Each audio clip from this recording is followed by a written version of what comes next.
मैंने कल से लेके आज तक सभापति महोदया सारे विपक्ष के भाषण को सुना। सारे विपक्ष के भाषण में असत्य, गुमराह करने वाले तथ्य, निराशावादी, डर और डर की जो पराकाष्ठा हो सकती है कि डर के आगे कुछ नहीं है, हम कभी जीत नहीं सकते, उस तरह के भाषण को देखा। यहां विपक्ष के नेता ने भाषण दिया, सभापति महोदया, मैं वो नहीं हूं जो हूं, जो मैं दिखता हूं वो मैं नहीं हूं। पिछले बार मैंने कहा था कि यहां प्रेत आकर भाषण देके चला गया। इस बार जो मुझे लगा उनके भाषण से कि एक फिल्म हमने देखी थी मिस्टर इंडिया, अनिल कपूर जो है किसी को दिखते नहीं है, फिर दिख जाते हैं। यदि लाल जो है कहीं दिखाई देगा तो वो मिस्टर इंडिया के अनिल कपूर हैं, जो दिखते हैं वो नहीं दिखते हैं, जो दिखते हैं वो नहीं दिखते। विपक्ष का क्या डर है सभापति महोदया, ये आप समझिए। गॉस्पेल ट्रुथ के आधार पर असत्य को सत्य बनाने की कोशिश कर रहे हैं। पूरा विपक्ष जो मुस्लिम की राजनीति करता रहा, आज हिंदू हिंदू चिल्ला रहा है। जिस लोकसभा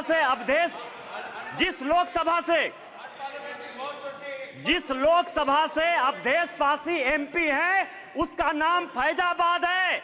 किसी ने फैजाबाद नहीं कहा, सबने अयोध्या कहा। यही भारतीय जनता पार्टी की जीत है, यही मोदी की जीत है। और मैं प्रधानमंत्री जी को बधाई देना चाहता हूं, धन्यवाद देना चाहता हूं।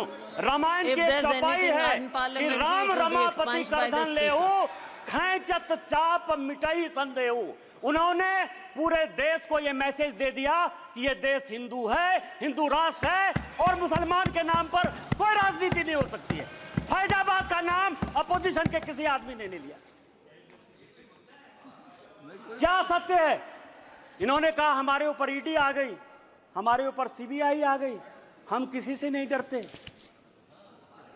आप वहां चले गए, बांसवाड़ा चले गए, आपने क्या भाषण दे दिया, क्या जीत गए? मैं एक ऐसा शख्स हूं, अखिलेश जी सुनिए आराम से, मेरे ऊपर कांग्रेस और जेएमएम ने 44 केस किए। मेरे 80 साल 85 साल के माँ पिताजी के ऊपर केस हुए।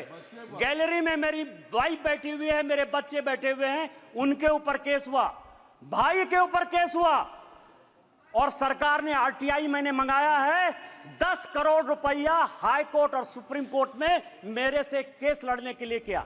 मैं जब चुनाव लड़ने के लिए गया, राहुल गांधी जी की यात्रा हुई, मल्लिकार्जुन खड़गे का 2 कार्यक्रम हुआ, प्रियंका गांधी जी गई, उन्होंने कहा कि मैं चैम्बर में बैठा रहता हूं और मैंने कहा कि मैं मोदी का सिपाही हूं, मैं भारतीय जनता पार्टी का सिपाही हूं और मैंने वचन लिया, प्रण लिया कि मैं जनता के पास वोट मांगने नहीं जाऊंगा। 2 मार्च को पार्टी ने मेरा टिकट अनाउंस किया। 2 मार्च को मेरा चुनाव 1 जून को हुआ। 90 दिन के पूरे कैंपेन में मैंने जनता से वोट नहीं मांगा और मैं यहां पार्लियामेंट में जीत कर आया, आपको हरा कर आया हूं। जिस क्षेत्र से हेमंत सोरेन विधायक हैं, उस जिले का मैं सांसद हूं और आदिवासी बाहुल इलाके से मैं 10,000 वोट से जीत कर आया हूं। मेरा समय है, आप सुनिए, मेरा समय है, 5 मिनट में खत्म नहीं होगा ये बातें। किस तरह का सत्य और असत्य की बात कर रहे हो आप कह रहे हो, मुस्लिम की बात कर रहे हो, मंगलसूत्र की बात कर रहे हो कि प्रधानमंत्री जी ने घुसपैठिया कह दिया। हां, प्रधानमंत्री जी ने घुसपैठिया कह दिया। 2009 में सभापति महोदया आप मंत्री थी। 2009 से इस संसद में, इस सदन में मैं 200 बार बोल चुका हूं कि मैं जिस इलाके से आता हूं, बांग्लादेश, वहां बांग्लादेशी घुसपैठिया बढ़ा हुआ है संथाल परगना में। चाहे वो जामताड़ा हो, पाकुड़ हो, साहबगंज हो, मुर्शिदाबाद हो, मालदा हो, किशनगंज हो, अररिया हो। और हालत यह है, हमारी स्थिति यह है कि यहां विजय हांसदा बैठे हुए, मैं उनसे पूछ रहा था, गोपीचक एक गांव है, गाय काट दिया और गाय काटने का जब मुसलमानों ने प्रतिरोध किया, अभी 15 दिन पहले पूरे बांग्लादेश वहां से आके बांग्लादेशी घुसपैठिए जो अपने आप को पश्चिम बंगाल का नागरिक कहते हैं, उन्होंने हमारी बहू बेटी का इज्जत लूटा, उनके घर को जलाया, उनके घर को भगाया। आप कह रहे हो कि वो बांग्लादेशी घुसपैठिए नहीं है, उनकी जनसंख्या नहीं है। स्पीकर साहब आ पूरे देश भर में, मैं गोपी चक की बात कर रहा हूं। सभापति महोदया, पूरे देश में परिसीमन हो गया, पूरे देश में परिसीमन हो गया। आप आदिवासी की बात करते हो, आप पिछड़े की बात करते हो, हमारे यहां परिसीमन नहीं हुआ। आदिवासी की संख्या जो 36% थी वो 26% हो गई। ये पूरे देश को जानने की आवश्यकता है। 1 लोकसभा का सीट आदिवासी का और 3 विधानसभा का सीट घट रहा है। परिसीमन नहीं हो गया, घुसपैठिए बढ़ रहे हैं, आदिवासी लड़कियों के साथ शादी हो रही है, धर्मांतरण हो रहा है। इसके बाद भी आपको लगता है कि प्रधानमंत्री घुसपैठिए की बात नहीं करेंगे? किस तरह की राजनीति कर रहे हो आप? मैं आपको बताऊं सभापति महोदय, शिव की बात होती है, हम उस विचारधारा के लोग हैं। अधजल गगरी छलकत जाए, जिसको कुछ समझ में नहीं आती। यदि आपको शिव का ही दिखाना था, गुरु नानक का दिखाना था, तो मंदिर चले जाते यार, गुरुद्वारा चले जाते। इस पार्लियामेंट में फोटो क्यों दिखा रहे? चले जाते ना। और जिस अभय मुद्रा की बात कर रहे हैं, मैं ब्राह्मण हूं और मुझे गर्व है कि ब्राह्मण हूं। जिस अभय मुद्रा की बात करते हो, भगवान शंकर को 4 हाथ है, 4 हाथ है, 1 हाथ नहीं होता है। और हस्त मुद्रा में ऐसे भी हाथ है, ऐसे भी हाथ है, ऐसे भी हाथ है। 28 मुद्राएं हैं। और 28 मुद्रा क्या है जो माननीय मोदी जी कह रहे हैं, ये सबको जानने की आवश्यकता है। एक मुद्रा वो है जिसके हाथ में डमरू बजा हुआ है। डमरू मतलब स्टार्ट करिए, प्रकृति को स्टार्ट करिए, जीवन को स्टार्ट करिए, गरीबों के लिए काम करना स्टार्ट कीजिए। दूसरे हाथ में क्या है? डिस्ट्रॉय करना। अग्नि है भगवान शिव के हाथ में। वो ये कहता है कि जो भ्रष्टाचारी है, जिसने जनता का पैसा लूटा है, उसको जेल भेजिए। तीसरा हाथ है जो ये कहता है कि जनता को खाना खिलाइए। और चौथा हाथ है कि कभी भी विकसित भारत के लिए, भविष्य के लिए, इंसॉल्वेशन के लिए, ये भगवान शिव हैं। आपको यदि धर्म नहीं पता है यार, कहां से धर्म के बारे में पता करोगे? त्रिशूल जो है भूत, भविष्य और वर्तमान की व्याख्या करता है, इसीलिए वो त्रिशूल है। और हमारे प्रधानमंत्री भूत, भविष्य और वर्तमान को देखकर विकसित भारत के संकल्प के साथ आगे बढ़ रहे हैं। इसलिए ये बात आपको समझ में नहीं आएगी।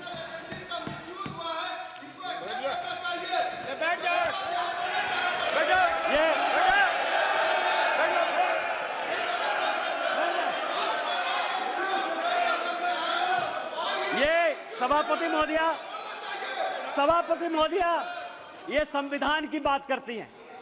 अभी मैंने कहा मिसा जी, मैं आपके बारे में बोला, उन्होंने कहा कि मैं बोलूंगा। मिसा भारती जब पैदा हुई तो जेल में थे। मेरे गुरु गोविंदाचार्य उस वक्त वो भी जेल में थे, राम बहादुर राय भी जेल में थे। और लालू जी को राम बहादुर राय ने सजेस्ट किया कि अपनी बेटी का नाम मिसा रख दो, इसीलिए उनका नाम मिसा भारती। जिस किताब का विमोचन राहुल गांधी ने किया, MK स्टालिन की आत्मकथा का, उसमें सबसे बढ़िया टॉपिक क्या है सभापति महोदया पता है? कि इमरजेंसी में जो है मेरे पिताजी ने पुलिस को हैंडओवर कर दिया।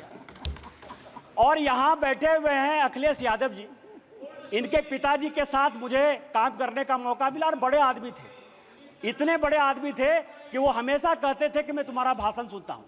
उन्होंने मुझे इमरजेंसी की कहानी सुनाई कि जिस दिन इमरजेंसी गए तो उनकी वाइफ के पास जो है खाना खिलाने के लिए अपने परिवार के पास नहीं था। आप संविधान की बात करते हो, आपने कहा राज्य डिवीजन कर लिया। आपको पता है कि क्या हुआ? 7वां संशोधन 1956 में जब नेहरू ने किया तो उन्होंने कहा संविधान की आत्मा, आपने भी नरेंद्र मोदी कहा, इसलिए मैं नेहरू कर रहा हूं। मैं जानता था कि आप अटैक करो। Please address the chair. सभापति महोदया, 7वां संशोधन यह किया कि राज्य को कोई अधिकार नहीं होगा अपना बाउंड्री चुनने का। और यही कारण है कि 7वें संशोधन के बाद 14 राज्य और 6 यूनियन टेरिटरी बन गए। आप संविधान की बात करते हो, आप कहते हो संविधान बचाने की बात करते हो। संविधान की प्रस्तावना स्वर्ण सिंह कमेटी के बाद जब इमरजेंसी में सारे बड़े नेता, चाहे वो लालू प्रसाद जी हो, मुलायम सिंह यादव हो, करुणानिधि जी हो, अडवाणी जी हो, अटल जी हो, हेमवती नंदन बहुगुणा हो, कांग्रेस के चंद्रशेखर जी हो, बाबू जगजीवन राम हो, जब सारे जयप्रकाश नारायण, नहीं मैं MP की बात कर रहा हूं, ये सारे लोग जब जेल में बंद थे तो स्वर्ण सिंह कमेटी बनाई 1976 में। 42वां संशोधन हुआ। उस 42वें संशोधन ने हमारे धर्मपरायण देश को, हम धार्मिक हैं, हम हिंदू हैं, बिट्टू यहां बैठा हुआ सिख है, बुद्धिस्ट हैं, रिजू जी उन्होंने कहा कि हम बुद्धिस्ट हैं, यहां ओवैसी बैठे हुए हैं, इस्लाम उनके लिए गर्व का विषय है। आपने हमारे देश को धर्मनिरपेक्ष कर दिया, रातों रात बदल दिया। आपने उसमें इंटीग्रिटी शब्द जोड़ दिया।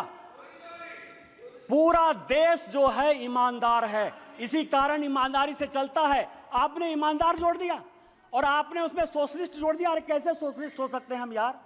कोई कम्युनिस्ट हो सकता है, कोई कैपिटलिस्ट हो सकता है, तुमने जो है सोशलिस्ट पूरे प्रेम्बल को बदल दिया और आप संविधान बनाने की बात करते हो। उन्होंने कहा कि जो हम कानून बनाएंगे, जो फंडामेंटल राइट हुए थे, जो हमने हमारे फोर फादर्स ने जो फंडामेंटल राइट्स दिए थे, उसके साथ आपने फंडामेंटल ड्यूटीज एक अलग शब्द जोड़ दिया। आप संविधान बनाने की बात करते हो।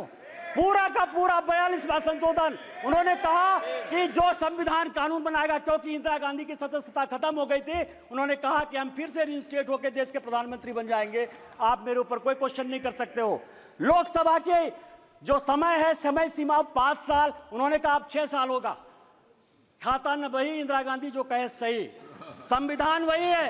अरे संविधान बचाने वाले यदि मोदी ने संविधान बदला, 370 के लिए बदला, शेड्यूल कास्ट के लिए बदला, ओबीसी को संवैधानिक दर्जा देने के लिए बदला। और जब भी schedule caste, schedule tribe, OBC की बात होगी, हम संविधान बदलेंगे और हमको कोई संकोच नहीं।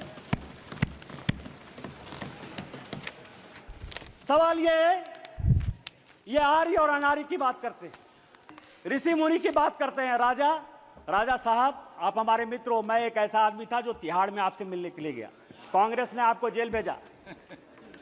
आपको पता है कि गुरु वशिष्ठ, विश्वामित्र, अगस्त मुनि, ये कोई भी ब्राह्मण नहीं थे।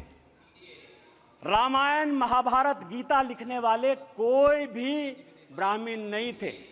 कोई भगवान ब्राह्मण नहीं है। रामायण वाल्मीकि ने लिखी, महाभारत वेद व्यास ने लिखा, चारों वेद और 13 उपनिषद सभी वेद व्यास ने लिखे, जो मछुआरे के बेटे थे। और चाहे वो ऋषि अगस्त हो, ऋषि कन्नन हो, आप जो है आर्य और अनार्य के बीच में, और आप ही के सांसद, कांग्रेस के सांसद 1952 में जिस कांग्रेस के सांसद रामधारी सिंह दिनकर को नेहरू जी संसद बनाकर लेकर आए, सांसद रहे, 12 साल रहे, देश के बहुत बड़े कवि, उन्होंने संस्कृति के 4 अध्याय लिखे। उस संस्कृति के 4 अध्याय में उन्होंने लिखा कि ना कोई आर्य है ना कोई अनार्य है।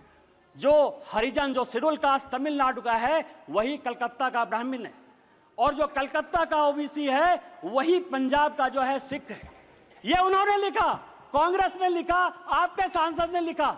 हमें तो गर्व है, ये देश एक है, न जाति है न बिरादरी है। आप किस तरह की बात करते हो, जाति प्रथा की बात करते हो।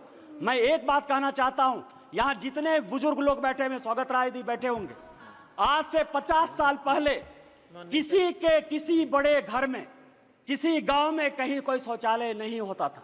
चाहे बड़े परिवार की महिलाएं हो या छोटे परिवार की महिलाएं हो, वो खेत में जाती थी। तो जब खेत में जाती थी तो मेहतर प्रथा कहां से आ गया?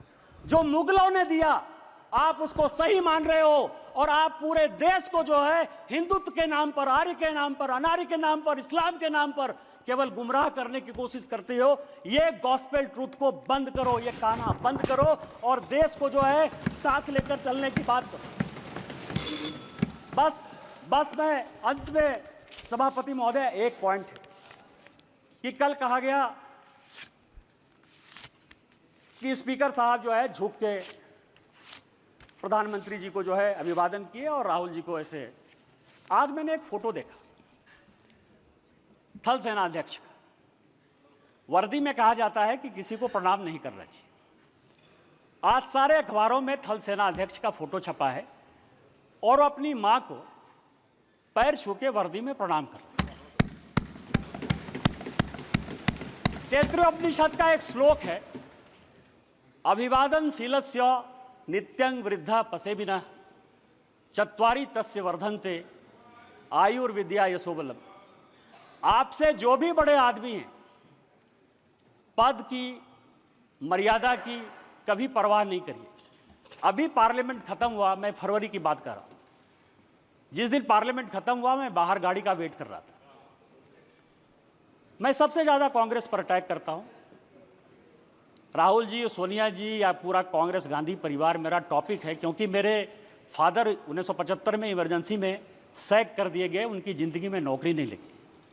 19 महीने मेरे परिवार के लोग इमरजेंसी में बंद रहे, इसलिए कांग्रेस के प्रति इतना विद्रोह या ये चीज़ जो है मेरे मन में है, बचपन से है, क्योंकि मेरा बचपन मैंने देखा ही नहीं, क्योंकि हम लोग सभी देशद्रोही के परिवार के माने जाते थे। सोनिया जी आई, सोनिया जी ने मेरा हाथ पकड़ा सबके सामने, चूंकि सबके सामने पब्लिक में एक काम हुआ, इसलिए मैं पब्लिक में बात कर रहा हूं। और उन्होंने मुझे कहा कि निशिकांत, आज मेरी तबीयत खराब थी, लेकिन तुम्हारे जैसे लोगों को पार्लियामेंट आना चाहिए। मैंने प्रणाम किया उनको। मैंने ये नहीं सोचा कि वो सोनिया गांधी, वो बड़ी हैं। आप किस तरह के डिस्कोर्स में ले जाना चाहते हो? माननीय मोदी जी हमारे पार्टी के बड़े आदमी हैं। पार्टी टिकट दी तो ओम बिरला जो है इस कुर्सी पर बैठे। यदि उनको पैर छू के भी प्रणाम कर लेते ओम बिरला जी, तो उस कुर्सी की ताकत कम नहीं होती। आपको भारतीय सभ्यता और संस्कृति के बारे में नहीं पता है, और यदि भारतीय सभ्यता संस्कृति के बारे में नहीं पता है तो आप जिंदगी में कुछ नहीं कर सकते हो। आज आप 98 में हो, अगले चुनाव में आपको जो है लीडर ऑफ द अपोजिशन का भी मौका नहीं मिलेगा। आपने मुझे मौका दिया। इन्हीं शब्दों के साथ जय हिंद, जय भारत।